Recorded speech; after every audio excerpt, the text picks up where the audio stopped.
Well, good evening, everyone. Welcome to Hope City 7 at 7. I want to thank you for joining and for those of you that will be joining.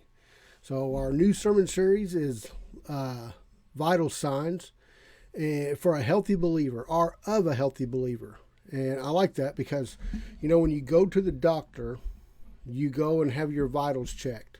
Or it may be if you're in an accident or whatever, but they check your vitals to make sure everything's stable, everything's working just right, everything's the way they're supposed to be. And sometimes we as believers really need to check our vital signs to make sure that we are doing what's necessary.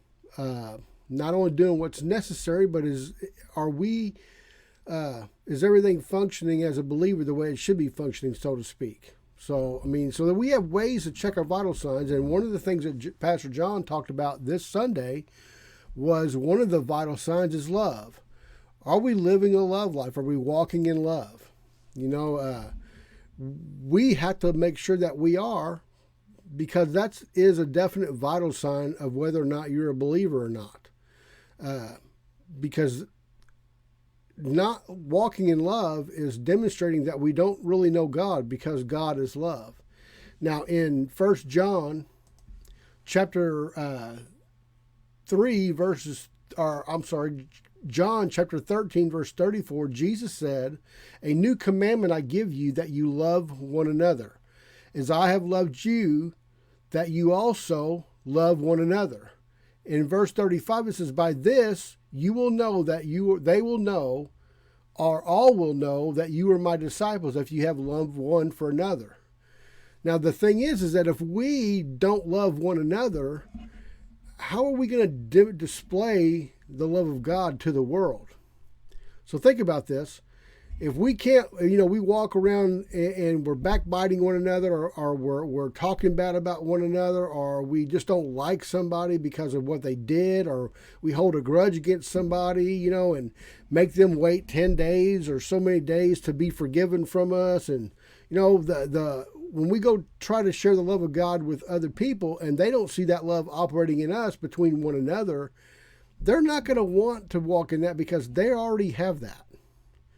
They already have people who hold grudges against them. They already have people who try to make them pay for every wrong they've ever done. They hold it over their head. They'll hold something that they've done wrong, or somebody's wronged them in some way, and they're offended by it, and they'll hold that as a badge of honor to say, I can live how I want to live because they did this to me.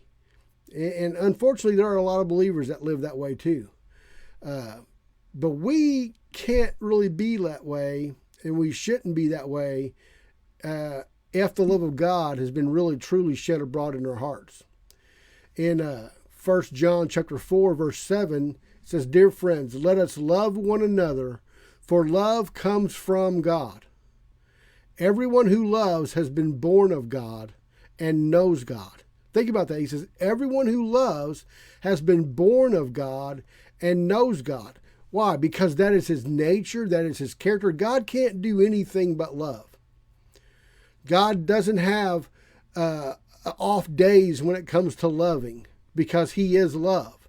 He always demonstrates himself in love. He always shows himself to be love, because God is love. And when we love the way God has intended for us to love, we demonstrate the image and likeness of God to the world. Jesus says that it says of Jesus that he is the image of the invisible God. The image of the invisible God. For the world to see the genuine, true God, they have to see us operating in the love of God. Now think about this. There is no lack of love for the believer.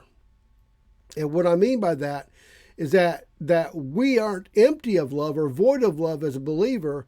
We just don't always operate in it as a believer, because we allow the flesh to dominate. Now, the love, because it tells us in Romans that the love of God has been shed abroad in our hearts. So if it's already been poured into us, we've got the very love of the Father in us by virtue of us believing in the new birth, then we don't lack any love. We just need to make sure that we're operating in it.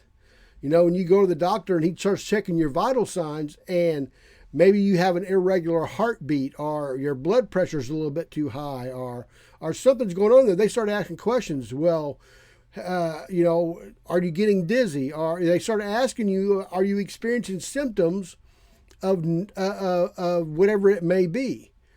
So think about this. When we see ourselves doing something outside of love, then we need to start asking ourselves, well, why am I doing this? We are to start examining ourselves, because we know what the true, so like I know what my blood pressure is supposed to be.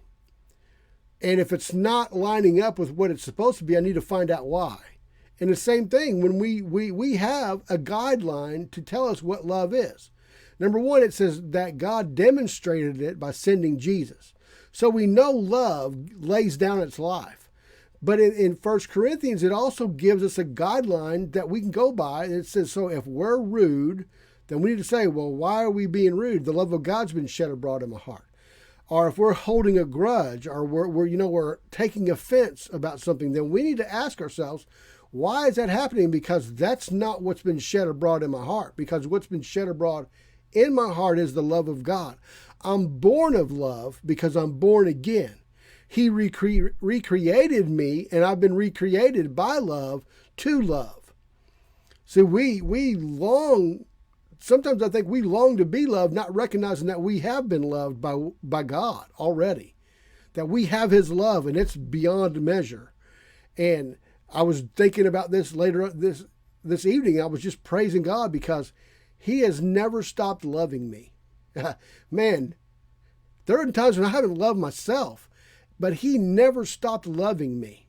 He didn't keep a record of wrongs. He didn't take offense if I've done something wrong. He's never been rude to me. He's never been proud or arrogant or boastful toward me, like he's so much better than I am, or anything like that. No, he has continually loved me no matter what, because he cannot act any other way but love. So we need to look at ourselves as his children, and like Pastor John talked about in Ephesians, where it says, be imitators of God, therefore, as dearly loved children. In Ephesians chapter 5, verse 1. So to imitate God, it means I have to walk in love, because God is love. Well, that's all the time that I have. I want to thank you for joining me. I'm so grateful for anybody that'll hear this. I want you to know God loves you, and he'll never stop loving you. God bless you, and have a good night.